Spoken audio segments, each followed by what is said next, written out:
name is Jamila Al Yousef. I'm a diasporic Palestinian that was born on the day in Berlin when the wall came down.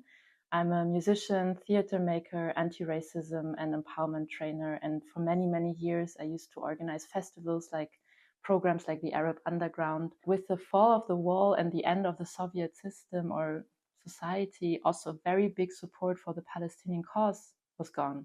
I later realized what a big pain it was for my father's generation that this support has been gone, and that many people in Germany and that came from the eastern parts kind of assimilated to the mainstream discourse. My dad is Palestinian. He was 1 year old when his mother died, Jamila, whom I inherited the name from. His dad died when he was 4. At 14, he became a refugee during the Nakba, so he was expelled from the West Bank and not allowed to return.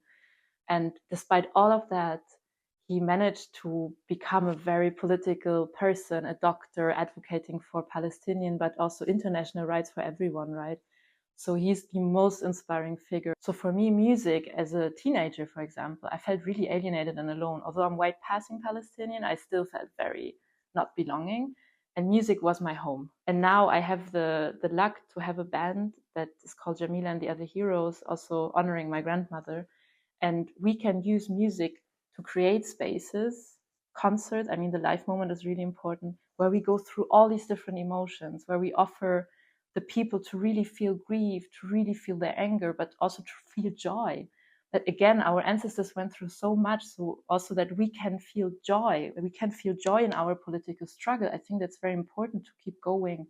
And we try to offer these energy spaces, you know, to be less alone and less isolated, and then to come back on the streets and back in different projects. And for me, this is the biggest gift. I had the luck between 2009 and 2011 to work in Jenin in different cultural projects. And we made a song honoring Giuliano Mechamis, who built up the Freedom Theater and was murdered there brutally in 2011, you know. And there's this one sentence he always says: a weapon with no culture behind it only kills, but never liberates. And I think that is so important also for us today, and for us artists also today, because we all hold our artistic weapons definitely not to kill, but only to liberate, right?